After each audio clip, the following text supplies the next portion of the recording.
오늘 학계 말씀을 통해서 무엇을 향해 나아가고 있습니까? 라는 제목으로 하나님 말씀 증거하려고 하는데요, 학계서는 여러분 잘 안 읽는 책 중에 하나인 것 같아요. 그렇죠? 학계서는 그런데 굉장히 짧은 책이어서 고작 2장밖에 되지 않아요. 그래서 여러분 시간만 내시면 2, 3분이면은 일독을 하실 수 있는 양입니다. 그럼에도 불구하고 우리는 학계서를 읽지 않죠. 그리고 잘 모릅니다. 이유는 단순해요. 거기에 기록되어 있는 내용이 별로 내가 듣고 싶어하는 이야기가 아니기 때문이죠.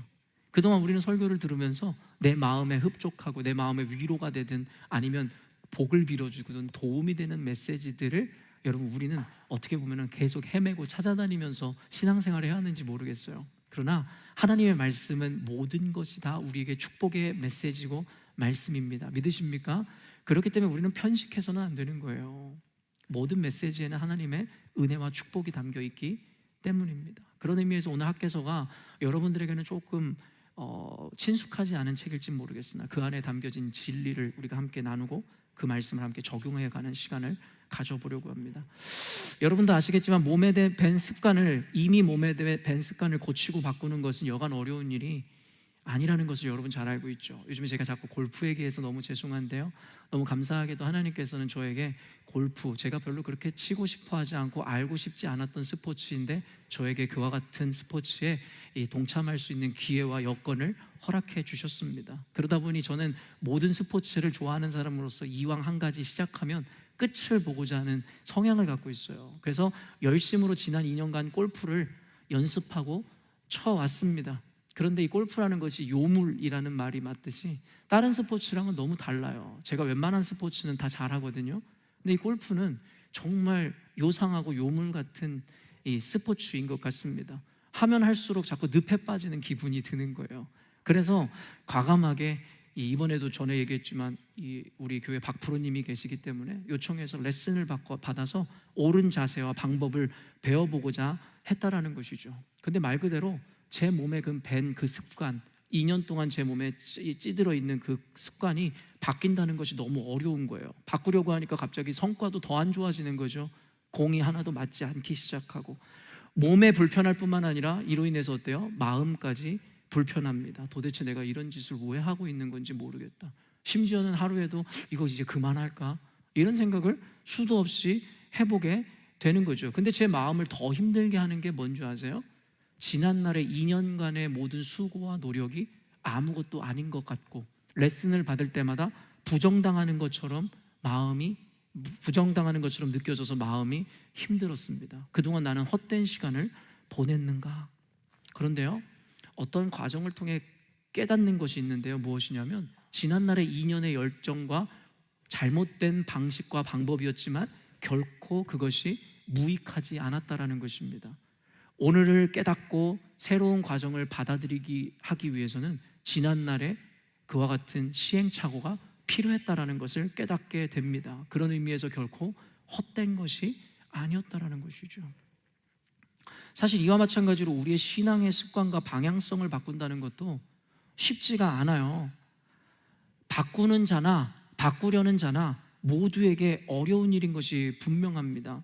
지금까지 해왔던 신앙생활과 배움을 다 부정당하는 것 같아서 더욱 불안하고 마음이 힘든 거지요. 내가 지금까지 신앙생활을 수십 년 해왔는데 열린문교회에 와서 말씀을 배우고 공부를 하다 보니 그 모든 것이 다 헛되고 잘못됐다라는 방식이라는 것을 깨닫게 되니 마음 가운데 이와 같은 허무와 지난날의 그 열정들에 대해서 여러분 어떠한 해안이 밀려오기 시작하더라는 것이죠. 지금까지 해왔던 모든 것을 부정당하는 것 같아서 우리의 마음이 괴롭기도 한 것입니다. 사랑하는 성도 여러분, 그러나 여러분에게 분명하게 여러분에게 이야기해드리고 싶은 건 지난날의 여러분의 열심과 지금까지 해왔던 신앙생활이 다 잘못되거나 그것이 무가치하거나 무의미한 것은 아니었음을 분명히 여러분에게 가르쳐드리고 싶습니다. 성경을 보면요, 요즘에 구약 성경을 계속 보고 있는데요, 사실은 오늘을 살아가는 우리들에게 예수님이 오신 이후에 우리들에게는 전혀 의미가 없는 것 같은 규례들과 명령들이 빼곡하게 채워져 있죠. 그럼에도 불구하고 오늘날 우리와는 무관한 것 같은데 주님께서는 구약 성경을 읽으라 하십니다. 이유가 무엇일까요? 하나님께서는 구약 성경에 존재했었던 그 믿음의 선진들과 이스라엘 백성들을 통해서 새롭게 오실 새 언약이신 예수님을 맞이할 그릇을 준비시키고 계셨다라는 거예요. 만약에 그 과정이 없었다라면 예수님이 오셨을지라도 예수님을 받아들여야 되겠다라는 당위성과 그 목적의식을 찾지 못했을 겁니다. 로마서에서 뭐라고 이야기합니까? 너희들에게 율법이 주어졌다라는 것은 너희들이 그 율법의 요구를 도무지 드러낼 수 없는 존재임을 깨닫게 하기 위함이었다라고 얘기해요. 그럼 이렇게 생각할 수 있죠. 하나님 장난하시는 것도 아니고 어차피 우리가 그것에 대해서 응답할 수도 없는 율법적 요구를 우리에게 하셨단 말입니까? 지금까지 주님 우리를 갖고 노신 거예요 라고 이야기할 수 있겠지만, 하나님께서 율법을 요구하시고 명령을 요청하신 이유는 무엇이에요? 그것을 통해서 우리는 뼛속까지 죄인이고 우리에게는 그것에 대해서 응답할 수 있는 의가 하나도 없는 존재임에 대해서 뼈저리게 깨닫게 하셨다는 거예요. 우리가 얼마나 죄인인지에 대해서 말입니다. 그때에 비로소 예수님이라는 새 언약이 오셨을 때에 예수님을 받아낼 수 있는 그릇이 준비되게 되었다는 것이죠. 그렇기 때문에 과정이 옳은 것, 완벽한 것, 이상적인 것은 아닐지 모르겠으나 그때에 겪었던 시행착오라든가 우리의 연약함이나 실수들이 오늘의 내가 있을 수 있게 하는 발판이 되고 하나의 근거와 이유가 될 수 있었다는 것이죠. 저는 아이들에 대한 철학 개념, 이 교육 철학도 분명합니다. 그냥 놔두라는 거예요. 이제 성인이 되고 완성이 된 우리의 입장에서 아이들을 보면 얼마나 모가 나고 예의도 없고 버릇도 없고 이상한 부분이 많겠어요. 그러다 보니 우리는 율법적으로 아이들에게 너는 이러면 안 되고 이렇게 말해야 되고 이렇게 행동해야 된다고 가르칩니다. 그럼 그 아이들은요, 그것에 대한 당위나 의미도 알지 못한 채 부모의 억압에 의해서든 회유에 의해서든 그 행위 자체를 배우게 되죠. 그런 아이들이 나중에 자라서 세상에 나가면요, 겉은 멀쩡하고 겉으로는 굉장히 도덕적인 사람 같은데 속은 가장 썩어 있고 속에서는 여러 가지 것들을 욕망하는 존재가 되어버리더라는 것이죠. 여러분, 과정이 중요합니다. 이상적인 것은 아닐지라도 아이들이 엎어지고 넘어지면서 단단해져 가는 거예요. 아이들 앞에서 따돌림도 당해보고 아이들 앞에서 어떤 상황들도 겪어가면서 아이들은 관계성이라는 것을 배워가는 것입니다. 그렇게 어른이 되어가는 거죠. 그렇기 때문에 사랑하는 열린문교회 성도 여러분, 지금까지 여러분이 해왔던 신앙생활이라든가 여러분이 해왔던 시행착오들이 결코 시간 낭비였다고 생각하지 마십시오. 그때의 그 과정이 있었기 때문에 오늘의 여러분이 있는 것이고, 오늘 여러분이 열린문교회에서 함께 그 어렵지만 그 진리를 향해서, 그리고 그것에 향하여 순종하며 나아갈 수 있는 밑거름이 된 것이기 때문입니다. 우리는 바른 방향을 알게 된다면 그곳을 향해 달려가야 합니다. 지난날에 우리가 어떤 방향을 위해 열심을 냈든 어떤 모양으로 살았든 말입니다. 누군가 이런 이야기를 하잖아요. 이 열심보다 중요한 것은 방향이다. 방향이 틀렸는데 아무리 열심히 낸다고 해도 그것에 대한 좋은 결과가 있을 수 없다는 이야기겠죠. 지금까지 여러분이 어떻게 신앙생활을 하고 어떠한 세계관 가운데 살아왔는지 관계없습니다. 여러분이 어떤 자아를 가지고 살아왔든가 관계없습니다. 말씀을 통해서 우리가 가야 할 진리의 방향성, 바른 방향이 주어진다면 이전의 모든 것을 부인하고 부정하고 우리는 그 바른 방향을 향하여 나아가야 한다는 것이죠. 그렇기 때문에 이 개념을 이해하고 있는 분들이라면 오늘 학교에서 말씀을 통해서 여러분에게 주시는 이 말씀을 통해서 여러분의 방향성을 바꾸고 목적을 향해 일보 전진하는 데 있어서 큰 도전을 받고 도움을 얻으셨으면 좋겠습니다. 반드시 하나님께서 오늘 학교에서 말씀을 통해서 여러분들에게 그 길로 인도하시리라 확신합니다. 1절 말씀 한번 읽어보도록 할 건데요, 함께 읽겠습니다. 다리오 왕 제2년 여섯째 달 곧 그달 초하루에 여호와의 말씀이 선지자 학개로 말미암아 스알디엘의 아들 유다 총독 스룹바벨과 여호사닥의 아들 대제사장 여호수아에게 임하니라. 이르시되, 여러분, 오늘 1절 말씀에는요, 당시 학개 선지자가 활동하던 그 시대에 대한 시대 배경을 우리들에게 보여주고 있거든요. 그것이 무엇입니까? 바로 유다 총독 스룹바벨이라는 이름이 등장하기 때문이죠. 여러분, 스룹바벨 하면 여러분 생각나는 사건이나 일이 뭐가 있습니까? 여러분 아시다시피 성전 재건이 있죠. 여러분 자연스럽게 어떤 시기로 보면 되겠어요? 포로가 귀환하고 있는 시기다라고 생각하면 됩니다. 여러분, 이 이스라엘은 여러분 아시다시피 남유다라고 이야기하는 게 더 맞는 말이겠죠. 바벨론에 의해서 멸망을 하게 됩니다. 기원전 586년이죠.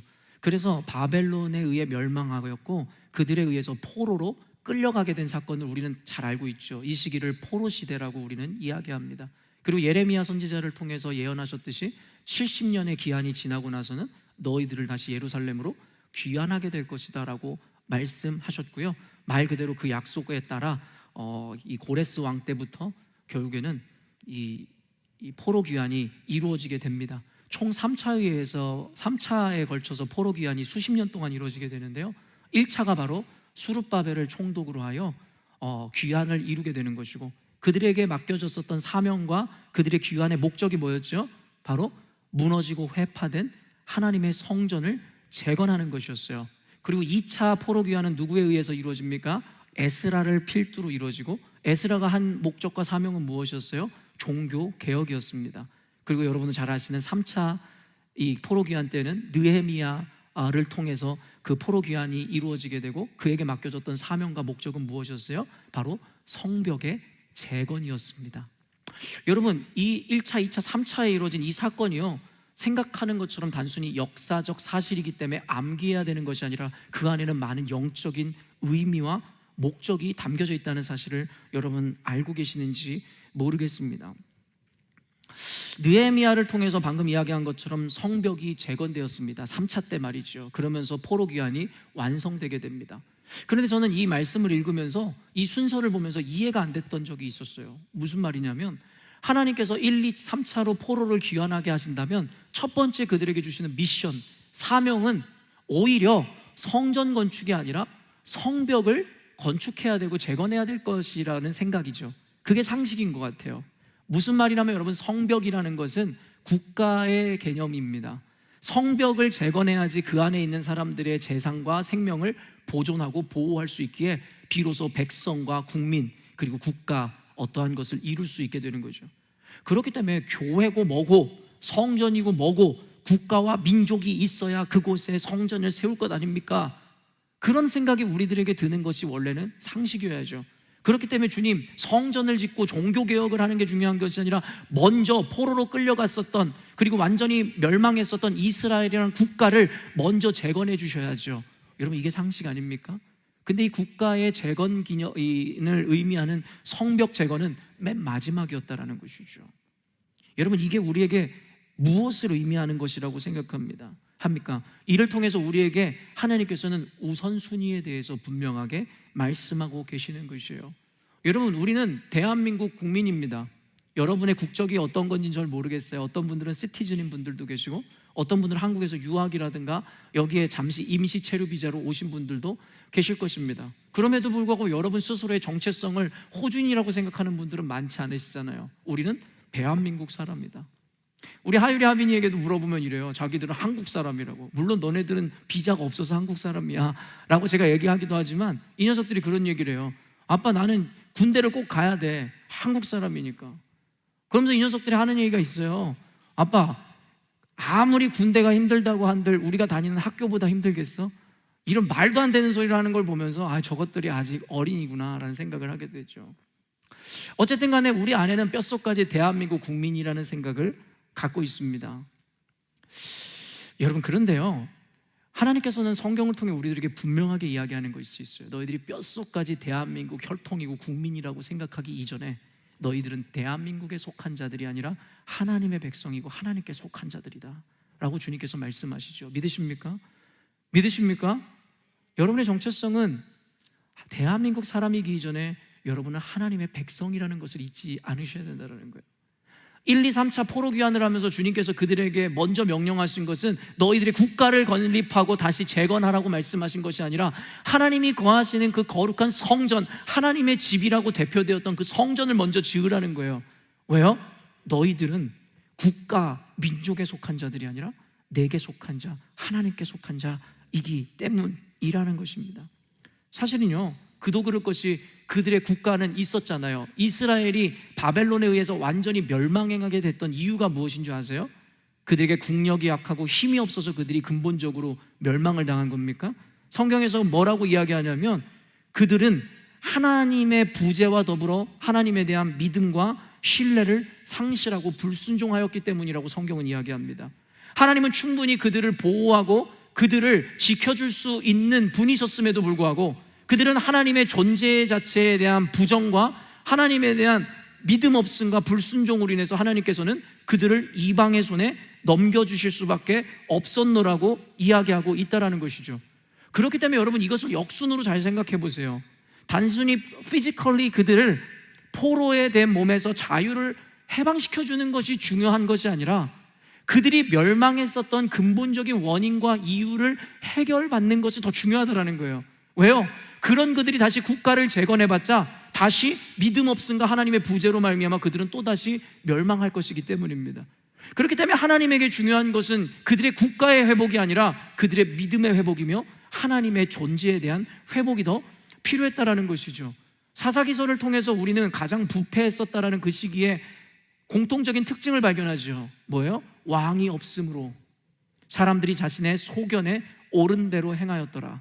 그 왕은 물리적인 왕일 뿐만 아니라 영적으로 하나님이 그들에게 없었다라는 것입니다. 그래서 그들은 악할 수밖에 없었고 그들은 이방인들의 손에 늘 침략을 당하고 멸망할 수밖에 없는 존재였음이라 성경은 분명히 이야기하죠. 그렇기 때문에 성전을 재건하라는 하나님의 명령, 그것이 가장 처음 1차 귀환 때 이루어져야 하는 이유는 우리의 정체성, 우선순위를 먼저 바로 세우라는 것입니다. 여러분은 호주인입니까? 대한민국 사람입니까? 아니면 이도저도 아닌 하나님의 백성이십니까? 여러분이 먼저 그것에 대해 분명하게 고백하고 인정해내지 못한다면 여러분의 신앙생활 자체가 무의미하고 이곳에서 들려지는 메시지와 말씀들이 여러분에게는 무관한 것입니다. 그렇기 때문에 여러분 결정하십시오. 하나님의 사람입니까? 아니면 세상에 속한 사람입니까? 학개서의 여러분 특징 중에 한 가지가 뭐냐면요, 연대기를 곳곳에 기록하고 있다는 거예요. 모든 성경이 연대를 밝히지 않거든요. 선지자의 이름을 밝히지 않거든요. 기자의 이름을 다 밝히지 않거든요. 그런데 이 학개서에는 선지자의 이름과 더불어 그때 당시에 총독의 이름을 밝힘으로 정확한 연대를 가르쳐주고, 심지어는 다리오 왕 제2년 6째 달이라는 구체적인 여러분 월수까지도 이야기하고 있단 말이에요. 그런데 성경에는 무의미하게 기록된 게 없다라고 얘기했죠. 모든 것이 의미가 있습니다. 여러분 여기서부터 잘 들으셔야 돼요. 주석가들이나 역사가들에 의하면 다리오 왕이 왕으로 재위했었던 기간이 기원전 522년에서 486년이라고 이야기합니다. 그 기간 동안 다스렸던 히스타스 패스를 의미하는데, 즉 이 다리오 왕 제2년이라고 오늘 학개서에 나오는 것은 기원전 520년을 의미하는 거예요. 기원전 520년. 이 연대는 고레스 왕, 아까도 얘기했지만 포로 귀환을 1차적으로 명령했었던 고레스 왕이 수룹바벨을 총독으로 하여 포로인 유대인들을 1차 귀환했었던 연대를 기원전 538년으로 본다면, 여러분 지금 이 다리오 왕 제2년이라 함은 수룹바벨과 이스라엘 백성이 1차 포로 귀환을 한 이후에 약 18년이 지났다라는 거예요. 그래서 역사학자들 가운데 누군가는 16년이라고도 얘기하고 18년이라고도 하는데, 이건 대동소이하기 때문에 우리들은 그냥 16년에서 18년 정도 됐다라고 생각하시면 될 것 같습니다. 여러분 이것을 먼저 학계는 분명하게 가르쳐주고 시작한다는 거예요. 야, 너희들 지금 포로 귀환한 지 18년이 지났다. 여러분 여기서 우리가 체크포인트가 한 가지가 있는 것이죠. 그리고 여러분 또 한 가지 학계가 이 연대를 통해서 지적하고 싶었던 것이 있었는데 무엇일까요? 고작 지금 한 절밖에 안 읽었는데 여기에서 이와 같이 많은 메시지들이 전달될 수 있어요. 너네들 지금 포로 귀환한 지 18년 됐다, 자유자가 된 지 18년이 됐다. 그러면서 한 가지를 더 상기시키는 게 그게 뭔지 아세요? 여러분 수룹바벨이 포로들을 이끌고 귀환했었던 1차 목적이 뭐라 그랬어요? 성전 재건입니다. 지금 학계가 뭐라고 이야기하는 건지 아세요? 너네들 지금 포로 귀환한 지 18년이 되었는데 아직도 성전이 완공되지 않았다. 너네들이 포로에서 귀환한 목적과 이유가 18년 동안 한 가지도 이루어지고 있지 않다를 지적하고 있다라는 것이죠. 여러분 최초의 이스라엘의 성전, 하나님의 성전, 누구의 이름을 따서 성전 이름을 붙이죠? 솔로몬 성전이라고 합니다. 다윗을 통해서 재료를 준비하게 하시고 솔로몬 그 아들 때에 하나님께서 성전을 건축하게 하시죠. 그게 최초의 이스라엘에 주어진 성전입니다. 그러다 보니까 얼마나 공을 들였겠어요. 아버지 다윗 때부터 재료를 모으고 이 계획을 하기 시작했다니까요. 그리고 마침내 솔로몬, 모든 것을 가졌던 그 왕이 이 건축에 들어갔어요. 그런데 여러분, 그 건축 기간이 몇 년 걸린 줄 아세요? 7년입니다. 7년이라고요. 나중에 여러분 학개서 2장을 보면요, 솔로몬의 성전과 지금 너희들이 지은 성전을 비교하는 장면이 나오는데 얼마나 초라하고 얼마나 하잘것없는지에 대해서 기록하고 있습니다. 그리고 그것에 대해서 실망했을 너희들에게 하는 메시지라고 하면서 주시는 말씀이 있어요. 이것과 비교했을 때 아무리 솔로몬 왕 때의 상황과 정황이 아무리 다르다고는 하지만 그것과는 비견될 수 없는 작은 성전을 짓는 데에 무려 18년이 되었음에도 불구하고 그것을 완공하지 못했다는 것은 뭐가 문제가 있어도 문제가 있다는 것이죠. 으리으리하게 성전을 건축하는데 7년이 걸렸는데 이제는 그것과 비교도 되지 않는 성전 하나 지으라고 하는데도 18년 동안 아직 완공을 하고 있지 못하다라는 거예요. 아무리 상황과 정황이 같지 않음을 감안하더라도 18년이라는 시간은 성전을 완공하기에 충분한 시간이었을 것입니다. 그런데 오늘 본문에는요, 유대인들이 왜 그 기간 동안에 성전을 완공하지 못했는지에 대한 이유를 밝히고 있는데요, 3절에서 4절 말씀 한번 읽어보도록 하겠습니다. 여호와의 말씀이 선지자 학개에게 임하여 이르시되 이 성전이 황폐하였거늘 너희가 이때 판벽한 집에 거주하는 것이 옳으냐. 여러분, 이유가 이렇습니다. 그들이 성전을 건축하지 못했다라는 거예요. 그런데 2절 말씀을 읽진 않았지만 뭐라고 이야기하냐면, 그들에게 이와 같은 사실을 깨닫게 하니까 백성들이 한다는 말이 무엇이냐면 여호와의 전을 건축할 시기가 이르지 아니하였습니다 라고 이야기하는 거예요. 도대체 그 시기는 언제 이르기에 18년 동안 그 시기가 이르지 않았다라는 겁니까? 그런데 하나님께서는 너희들의 이 말은 변명에 지나지 않는다라고 하면서 3, 4절에 이 말씀을 이어가는 거예요.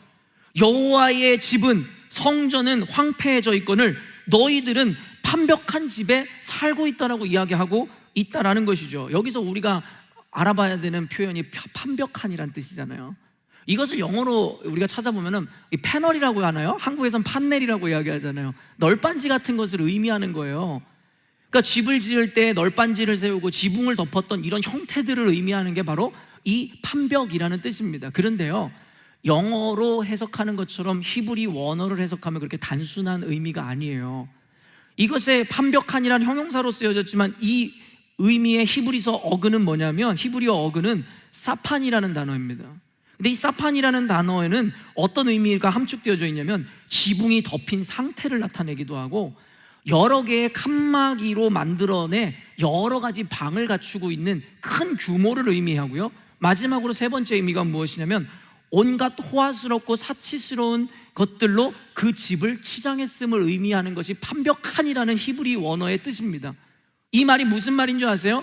하나님의 집은, 성전은 황폐해 있거늘 너희들은 너희들의 살 집을 판벽하게 지어 살고 있구나라고 이야기하더라는 거죠. 넓고 방도 많고 화려한 사치로 꾸민 멋진 집을 살고 있다라는 거예요. 하나님께서 학개를 통해 지적하는 바가 뭔지 아세요? 너희들이 하나님의 성전을 완공하지 못한 이유는 너희들은 하나님의 성전은 관심 없고 너희들이 살 길, 너희들이 어떻게 잘 먹고 잘 사는지에만 관심이 많았기 때문이다 라고 이야기하고 있다라는 거예요. 근데 여기서 참 재밌는 사실 한 가지 여러분에게 알려드릴까요? 아까도 얘기했지만 포로기한은 1, 2, 3차에 의해서 이루어졌잖아요. 3차 포로기한에 느헤미야를 통해서 뭐가 건축됐다고요? 성벽이 건축되었어요. 근데 여러분, 그 성벽을 건축하는데 얼마의 시간이 걸린 줄 아세요? 생각해 봅시다. 우리가 이런 교회 건물을 짓는다고 생각하고 가정해 봅시다. 그리고 한 가지는 그 도시든 그 국가를 둘러싸고 있는 성벽을 건축한다고 생각해 보세요. 우리가 만리장성까지는 아니더라도 적군들의 외세의 침입을 막기 위해 성벽을 쌓는데 어떤 것이 시간이 더 오래 걸릴 것 같으세요? 우리는 규모를 알지 못하고 재질을 알지 못하니까 정확하게 이야기는 할 수는 없을 것 같아요. 그런데 어찌되었든지 간에 성벽을 쌓는다는 게 성전을 짓는 것보다 못한 시간이 들지 않을 거라는 건 우리가 알 수 있겠죠. 그런데 느헤미야와 그 3차 귀환한 포로들, 그 이스라엘 백성들을 통해서 이 성벽이 건축된 시간이 얼마 걸린 줄 아세요? 52일입니다. 52년이 아니라 52일이 걸려요. 52일 동안의 성벽을 완성했는데 이들은 지금 성전을 짓는데 18년 기간 동안에도 성전을 완성하지 못하고 있다고요. 여러분, 저는 여기서 의미를 발견해요. 왜 성벽 재건에는 이들이 이렇게 힘을 쏟을 수 있었을까요? 왜냐하면 당장 체감되는 거니까요. 성벽을 증축하지 않으면 적군들에 의해서 내 재산을 뺏기고 내가 죽을 수 있으니까요. 당장 내 몸에 체감이 되는 일이니까요. 그러니까 그들에게는 52일밖에 걸리지 않았던 거예요. 그런데요, 성전이 있든 말든, 여러분, 교회가 있다고 해서 여러분의 삶이 윤택해지고 여러분의 삶이 달라집니까? 여러분의 장사에 의미가 있고 어떤 해가 끼쳐집니까? 아니죠. 체감되지 않죠.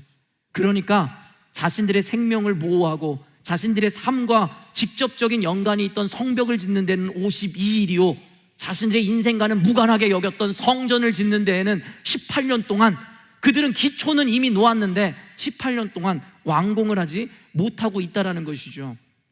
여러분, 성전을 건축할 때나 그리고 성벽을 건축할 때나 대적들의 방해가 있었어요. 느헤미야가 성벽을 건축할 때 사마리아인들의 방해가 있었다고요. 방해가 있었음에도 불구하고 52일, 그러나 같은 방해가 있었는데, 같은 방해인지는 꼭 모르지만 어쨌든 어려움이 있었다고 하지만 18년 동안 아직도 완공을 하고 있지 못하다라는 것이죠. 여러분, 이를 통해서 저는 뭘 생각해 봤는지 아세요? 오늘날의 우리의 모습이 그렇다는 생각이 들었어요. 성전, 교회 없이는 살 수 있는데 내 집과 성벽이 없이는 못 살아. 아닙니까? 저는 단순하게 비교해 볼까요? 그냥 여러분들에게 그냥 쉽게 이해시키기 위해서 한번 예를 들어볼까요? 교회를 안 나가고는 살아도 직장을 안 나가고는 살 수 없다. 아닙니까? 교회 없이는 살 수 있어도 집이 없이는 살 수 없다. 기도는 안 해도 살 수 있는데 먹지 않고는 살 수 없다. 헌금은 안 해도 살 수 있는데 쇼핑을 안 하고는 살 수 없다. 교회 헌신은 안 해도 살 수 있는데 온갖 취미 모임은 안 나가고는 살 수 없다. 여러분, 그들의 모습과 우리들의 모습이 여러분 그대로 오버랩되는 거 아닙니까? 당장 자신들에게 영향을 끼치는 성벽을 짓고 자신들이 사는 집을 짓는 것에는 혈안이 되어 그렇게 빨리 행하면서도 하나님의 성전, 하나님이 거하시는 곳은 어차피 보이지도 않고 나랑 연관도 없어 보이는데, 여러분들 참 재밌는 게 1장 9절에 이런 말씀이 있어요. 1장 9절 말씀입니다. 함께 읽을게요. 너희가 많은 것을 바랐으나 도리어 적었고 너희가 그것을 집으로 가져갔으나 내가 불어버렸느니라. 나 만군의 여호와가 말하노라. 이것이 무슨 까닭이냐? 내 집은 황폐하였을 때 너희는 각각 자기의 집을 짓기 위하여 빨랐음이라. 여러분, 뭘 얘기합니까? 너희가 많은 것을 바랐으나 그리고 소망했으나 도리어 적었다라는 거예요. 돈을 벌기 위해서 혈안되었고 성공하기 위해서 혈안되었지만 너희들의 결과를 봐라. 너희들 그렇게 되지 않았을걸? 그러면서 그 이유를 뭐라고 얘기해요? 너희들이 그것을 집으로 가져갔으나 내가 불어버렸느니라. 여러분, 생사화복을 주관하시는 분이 누구시라고요? 여러분, 하나님이시라고 믿는다면서요. 근데 우리는 이러잖아요. 주일에 교회는 안 나가도 일을 해야 돼. 왜냐면 돈을 벌어야 돼. 왜냐면 성공해야 되고 내 자식들을 잘 키워야 되기 때문이지. 그러나 주님께서 이렇게 얘기하는 거예요. 너희들이 많은 것을 바라였으나 도리어 적었다라는 것이죠. 왜냐하면 너희들은 그를 향해 달려갔지만 내가 그것에 대해서 불어버려 너희들이 그 복을 얻지 못하게 하였기 때문이다라고 이야기하죠. 그러면서 그 이유가 뭐라고 이야기하는 거예요? 내 집은 황폐하였으되 너희는 각각 자기의 집을 짓기 위하여 빨랐음이라. 성전을 짓기 위해서는 오래 걸렸으나 성벽을 짓는 데는 52일이 걸리고 성전을 짓는 데는 18년 동안 완공이 안 됐으나 너희들은 이미 판벽한 집을 지어 살고 있다 라고 주님께서 말씀하시더라는 것이죠. 사실 이와 같은 모습은 그들의 조상인 솔로몬의 모습을 떠올리게도 하는데요. 여러분, 솔로몬은 정말 많은 업적을 가지고 있었잖아요. 지혜의 왕이었고 여러분 전무후무한 재력과 여궁들, 어떤 왕비들을 거느렸었던 사람들이라고 여러분 잘 알고 계시잖아요. 하나님께 넘치는 복과 은혜를 받은 사람이었지만 그의 삶 가운데는 치명적인 죄들이 곳곳에 있었어요. 가장 치명적인 죄가 뭐였습니까? 솔로몬, 이방 여인과 결혼을 한 것이죠. 율법적으로 이방인들과 결혼하지 못하게 법이 있었어요. 하나님의 율법과 말씀 가운데 있었습니다. 그런데 그 근본적인 이유가 하나님께서 인종차별주의자여서가 아니라 그 속에 깔려있는 의미가 뭔지 아세요?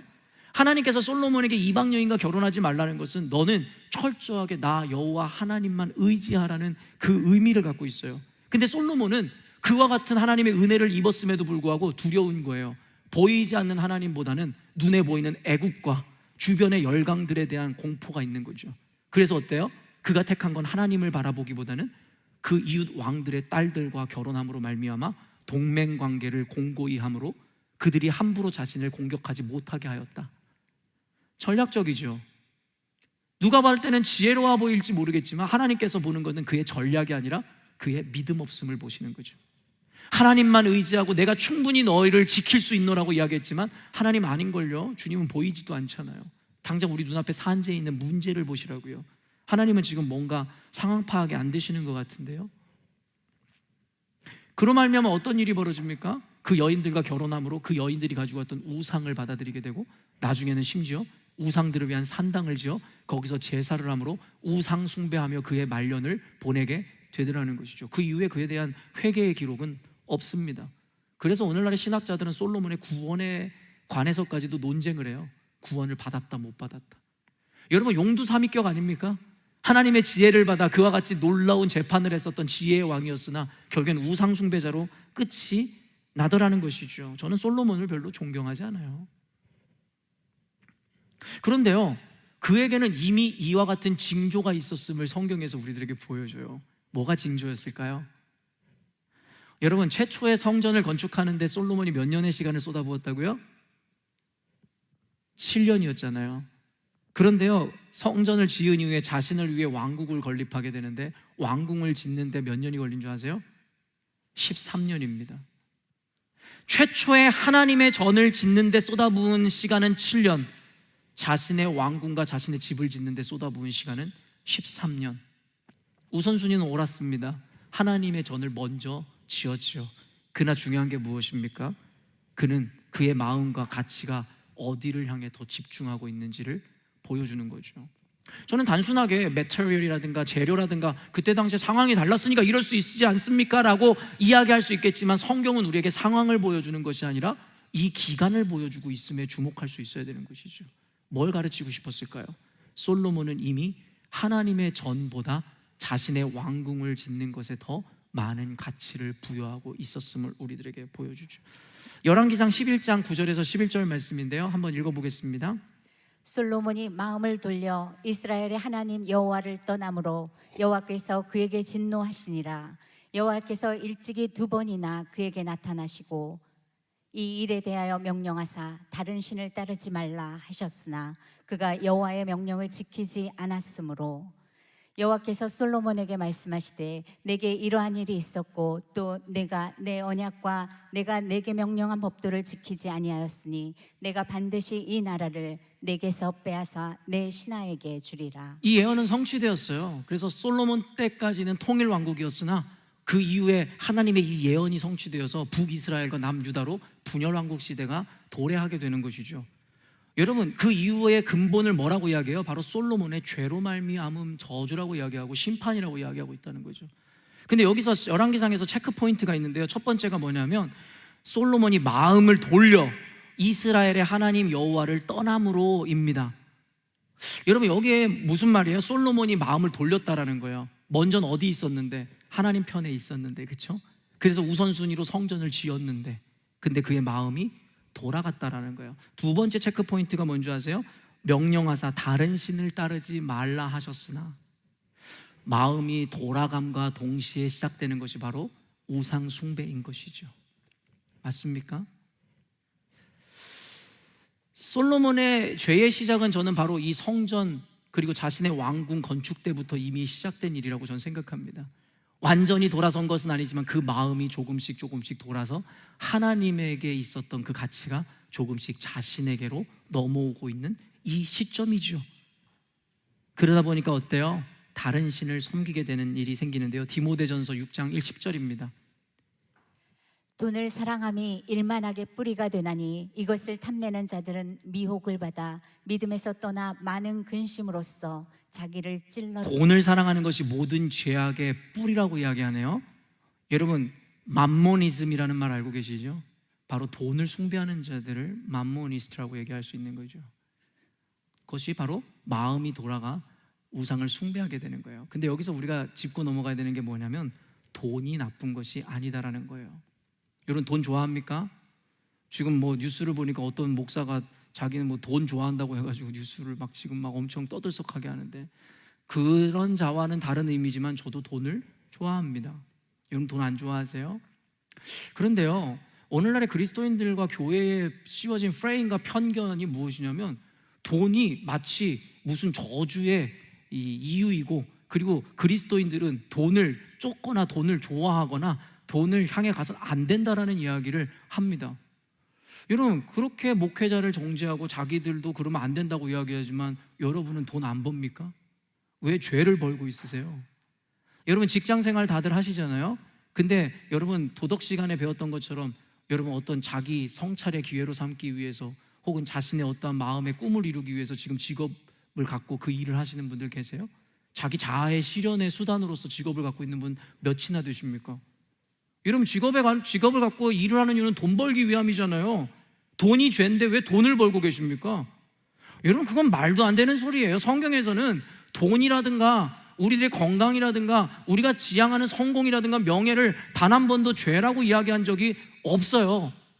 그러면 여러분 돈을 사랑한다라는 개념이 무엇입니까? 여기에는 비교급 개념이 들어가는 거죠. 돈을 지향하고 돈을 좋아하는 게 나쁜 것이 아니라 돈을 하나님보다 더 사랑하고 돈을 하나님보다 더 가치롭게 여김으로 말미암아 이와 같은 죄가 성립이 된다는 것입니다. 여러분 돈이 없었으면 기독교 역사는 없었습니다. 초대교회가 세워질 때 당시의 유력자들과 부유한 유부녀들을 통해서 교회가 세워졌음에 대해서 기록이 남아있어요. 돈이 없으면 여러분 어떻게 성전을, 우리 교회 건물을 건축하고 이걸 운영합니까?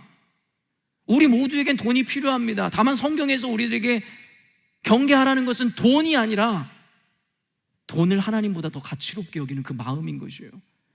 여러분이 좋은 집에 살면 안 된다는 얘기를 하고자 오늘 성경을 쓰는 게 아니라 너희들이 판벽한 집을 짓고 좋은 집에 사는 것이 하나님을 사랑하고 하나님의 전을 향한 마음보다 더 크지 않냐라고 말하는 것이 오늘 성경의 핵심 개념이에요. 여러분 자녀가 나쁩니까? 여러분 자녀들이 악입니까? 죄입니까? 그럼에도 불구하고 자녀를 사랑함이 우상숭배라고 가르치는 설교를 가끔 듣습니다. 이유가 뭐예요? 자녀들이 악한 것이 아니라 자녀를 하나님보다 더 사랑하고 가치를 더 부여하는 순간 그것이 죄악이 된다는 거예요. 존재하는 어떤 물질을 여러분 악하다 좋다라고 이야기하지 마세요. 그것에는 아무런 능력이 없습니다. 다만 그것을 어떠한 마음과 믿음으로 바라보냐에 따라 그것이 독이 될 수도 있고 복이 될 수 있으며 악이 될 수도 있고 하나님의 능력이 될 수 있습니다. 그래서 고린도전서 1장 8절 말씀에 십자가의 도가 멸망하는 자들에게는 미련한 것이고 하나의 구원을 얻은 우리들에게는 하나님의 능력이라고 이야기하는 거예요. 십자가가 뭐라고 생각하십니까? 아무것도 아닙니다. 다만 그것을 바라보는 우리의 믿음이 무엇을 향하고 있냐에 따라 십자가가 저와 여러분의 능력이 되기도 하고 십자가가 어떤 이에게는 멸망의 도구가 되기도 한다라고 성경에서는 이야기하고 있는 것입니다. 사랑하는 성도 여러분, 돈, 명예, 성공, 자녀가 나쁜 것이 아니라 여러분이 그것에 여러분의 가치를 더 둘 때에 여러분 그것은 죄가 되는 것입니다. 그들이 귀환했을 때에 그들은 성전에 기초를 놓았거든요. 그러니까 기초를 놓고 나서 지금 18년이 지난 거예요.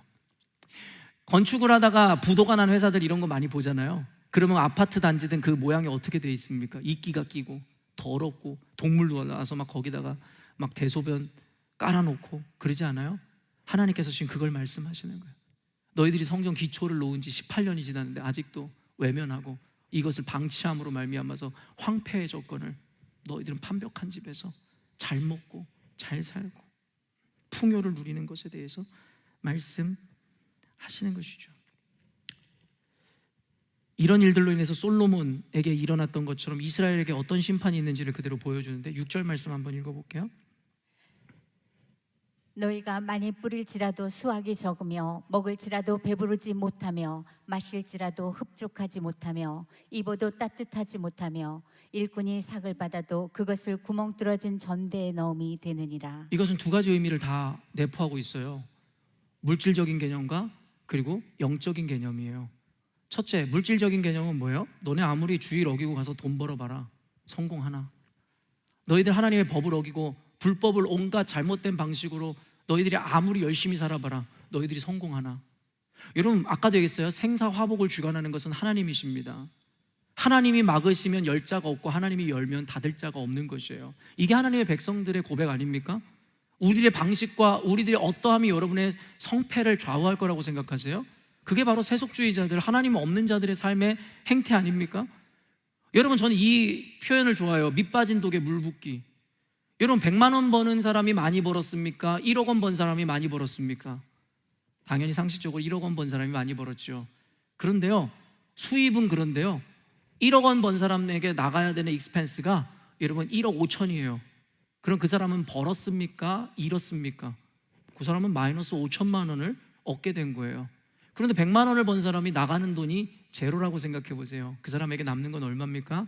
100만 원이죠. 누가 많이 벌었습니까? 성경에서는 이와 같은 원리를 설명하는 거 아니에요? 너희들이 씨를 아무리 뿌릴지라도 수확이 적을 것이고. 저는 그래서 학생들한테도 그런 이야기를 해요. 무슨 저는 대학 시험이 내일인데 기도만 해라, 절대 이런 것에 반대하는 사람이지만 여러분 너무나 많은 사람들이 오해하고 착각하는 게 있어요. 교회 갈 시간에 공부해야 됩니다. 웃기지 마세요. 저는 몸으로 체험하고 이곳에서 대학원을 졸업할 때 어떻게 졸업했는지 여러분 아시잖아요. 하나님 우리를 아세요. 여러분에게는 왜 그와 같은 믿음이 없는지 모르겠어요. 10시간 앉아있는 자들보다 단 1시간을 공부할지라도 하나님께서 우리의 지혜의 문을 여시고 집중력을 더하게 하사 우리에게 더 많은 성과를 이루실 수 있는 분이라는 걸 왜 모르세요? 왜 안 믿으시냐는 말이에요. 그러니까 우리 인생은 늘 똑같이 늘 자기의 인생을 챙기는데 혈안되어 있지만 성공이라는 것을 거둘 수가 없는 것이죠. 영적인 의미로 살펴볼까요? 늘 공허하다는 거예요. 여러분 돈을 향해서 살았더니 어떻게 보니까 나름 부도 쌓고 어떻게 보니까 하나님의 무관심에 의해서 여러분들이 성공을 거둔 사람이 혹 있을지도 모르겠죠. 축복입니까? 아니요, 저주입니다. 오히려 하나님이 아닌 열심으로 살았는데 성공을 하면 그것은 복이 아니에요. 하나님의 무관심으로 인함이니까요. 그런 자들이 성공을 거뒀는데 행복할 것 같습니까? 뭐라고 성경에서 이야기하는 줄 아세요? 그런 사람은 입어도 따뜻하지 못하며 삭을 받아도 구멍 뚫어진 전대에 넣은 것 같다라는 거예요. 사마리아 여인이 예수님께 구하잖아요. 내게 목마르지 않은 물을 달라고.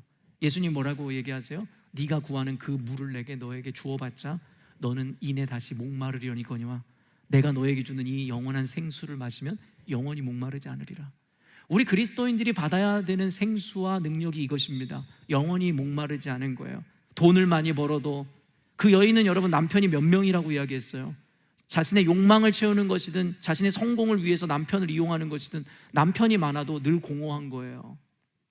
예수님이 없는 우리의 삶은 성공을 해도 늘 공허한 거예요. 여러분 언제까지 이런 인생을 사시겠냐라는 거예요. 교회 교인들이 수십 년 동안 신앙생활을 해왔지만 교회에 와서 반짝 은혜를 입고 반짝 도전을 해서 세상을 돌아가지만 백전백패합니다. 왜요? 근본적인 변화가 이루어지지 않았으니까요. 세상에 나아가서 그 고통을, 그 두려움을 이겨내기 위해서 술로 나날을 보내고 손대지 말아야 되는 것들로 인해서 순간의 쾌락은 즐기지만 다음날 아침에 일어나면 어떤데요? 또다시 공허감과 두려움이 이전보다 더 큰 공허감이 몰려오지 않나요? 입어도 따뜻하지 못하며 너희들이 아무리 비싼 외투를 입고 아무리 좋은 옷을 입어도 이상하게 뼈가 시린 거예요. 아무리 좋은 것을 먹고 완벽한 집에 살아도 우리 마음이 행복하지 않은 거죠. 언제까지 이런 인생 살 겁니까? 그러니까 아직 내가 돈을 덜 모아서 이런가? 더 열심히 일해야지. 아직 내가 방이 너무 적은 집에 살아서 그런가? 더 넓은 집으로 이사해야지. 그랬더니 행복하셨습니까? 아직까지도 우리는 이렇게 무지합니다. 성경에서 답을 가르쳐주고 있음에도 불구하고 답을 쓸 용기도, 답을 써내려갈 믿음도 없는 것이죠. 그래서 하나님께서, 여러분 성경에서 늘 이렇게 얘기해요. 하나님이 이런 저주나 이런 것들을 보여주시잖아요. 근데 하나님의 마음을, 의도를 좀 보시라는 거예요. 하나님이 이스라엘 백성을 망하게 하기 위해서 이런 예언을 하실까요? 아니에요. 하나님이 이스라엘 백성을 살리고 싶으셔서 그런 거예요. 이와 같은 이야기들을 하면서 너네 이렇게 되니까 이렇게 가지 마, 그러지 마라는 하나님의 마음을 느껴야 돼요. 제가 여러분에게 단호하게 설교하고 여러분에게 지적한다고 해서 제가 여러분의 인생이 망하기를 원해서 그럴까요? 아니에요. 여러분 우리가 자녀들을 훈계하고 여러분 자녀에게 이 매질을 가할 때 자녀 망하라고 그러는 부모가 있을까요? 아니잖아요. 너 이렇게 하면 이렇게 아픈 거야, 이렇게 하면 안 되는 거야. 하나님께서는 여러분에게 저주를 명하고 계시는 것이 아니라 너네 이렇게 될 게 뻔하니까 이렇게 살지 마. 그래서 5절 말씀 한번 읽어보겠습니다. 함께 읽습니다. 그러므로 이제 만군의 여호와가 이같이 말하노니 너희는 너희의 행위를 살필지니라. 학계 2장에는요 비교적 짧은 책임에도 불구하고 계속 반복되어지는 관용 어구들이 있어요. 그 중에 한 가지가 기억하라, 기억하라가 반복돼요. 그리고 내가 너희와 함께 하노라 반복됩니다. 그리고 첫 번째 반복되어지는 관용 어구가 무엇이냐면 너희의 행위를 살필지니라. 오늘 주님께서 이 말씀을 통해서 우리들에게 하시는 말씀이 뭔지 아세요? 너희의 행위를 살필지니라. 이걸 반복적으로 말씀하세요. 너네 지금 어떻게 살고 있는데? 너희들 지금 어디에 가치를 더 부여하고 살고 있는데? 너 지금 어떤 것이 옳은지 알고 바른 방향을 향해 나아가고 있니라고 너희들의 행위를 살피라고 말씀하고 계시더라는 것이죠. 여기까지가 이제 오늘 준비한 설교의 절반입니다. 그래서 1부 때도 설교를 다 마무리하지 못해서 다음 주에 아마 2부로 이어지거나 아니면 2부 예배 때 완성을 하면 여러분은 동영상으로 설교를 다시 들으라고 이야기했는데 시간 관계상 더 나아가면 여러분도 실족하고 모두에게 좋지 않을 것 같아서 여기서 마무리하고 다음 주로 그 설교의 내용을 이어나가려고 하는데요, 지금까지도 충분히 여러분 은혜가 되셨지요? 도전이 되셨지요? 여러분 아멘을 할 거면 소리를 내도 돼요. 도서관입니까? 보면은 입으로 내가 자꾸 강조를 하면 입으로 막 이렇게 하는데 소리를 안 내는데 왜 그러신 거예요? 하지 말란 적도 없고 여기가 지금 정숙을 요구하는 적도 없는데 도대체 왜 그러시는 거예요? 제가 이 왜 그러시는 거예요도 반복 어구로 몇 번 사용했습니까? 도대체 왜 그러시는 거예요? 설교가 잘못됐습니까? 아니면 동의가 안 되세요? 아니면은 그것도 아니면 그냥 기분이 나쁘세요? 아니잖아요. 뭔 말을 했는지도 모르겠어요. 여러분 오늘 여기까지만 해도 은혜가 되시죠? 그게 그렇게 힘들어? 목사는 여기서 막 찬양 인도도 하고 막 여기서 설교를 이렇게 떠들어 제끼는데 우리 교회 옛날에 왔던 외국인 성도가 그런 얘기를 하더라고요. 저 목사는 이상한 사람 같다고. 자기 혼자 다 한다고. 그 외국인 성도가 너무 이상해 보인대요. 목사가 혼자 저렇게 다 하는 걸 보면서. 내가 그 외국인한테 영어로는 할 수 없어서 말은 못했지만 속으로 생각했어요. 나도 안 하고 싶은데 할 사람이 없는데 뭐가 그렇게 힘들다고 앉아가지고 그냥 1시간 내내 설교 들으면서 그 아멘 하는 게 힘들다고. 내가 옛날에 그 기성교회 목사를 보면서 막 아멘 강요하는 목사들 되게 싫었거든요. 내가 이 자리 서보니까 그 마음이 이해가 돼. 이 사람들이 공감하고 이해를 했는지 알아들었는지를 확인할 길이 없네. 표정들은 다 근엄한데. 다음 주 말씀도 여러분 기대하시기를 주님의 이름으로 축복합니다. 적어도 이 정도만이라도 그냥 유지해 주세요. 제가 무슨 순복음교회처럼 막 소리를 지르라는 것도 아니잖아요. 또 이것만 기억하지 마시고 앞절에 했었던 은혜들을 기억하시길 바라는데요, 무엇을 향해 나아가고 있습니까가 오늘 설교 제목이었습니다. 여러분 오랫동안 신앙생활 열심히 해오셨잖아요. 우리 열린문교회 남은 분들은 다 그런 분. 다음 주에 남은 자들에 대한 메시지가 그대로 들어있거든요. 여기 계신 여러분들은 은혜를 아는 분들이라고 저는 확신해요. 그런데 솔로몬도 우선순위를 몰랐기 때문에 그렇게 망한 것이 아니잖아요.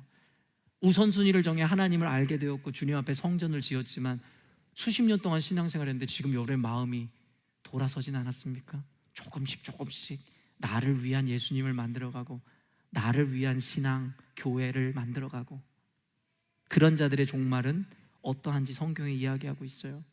주여 주여 하는 자마다 천국에 들어가는 것이 아니라 아버지의 뜻대로 행하는 자라. 네가 도무지 누군지 모른다. 이 약한 자 당장 내게서 떠나갈지어다. 그와 같은 자들은 밖에 슬피 울며 이를 갈미 있으리라.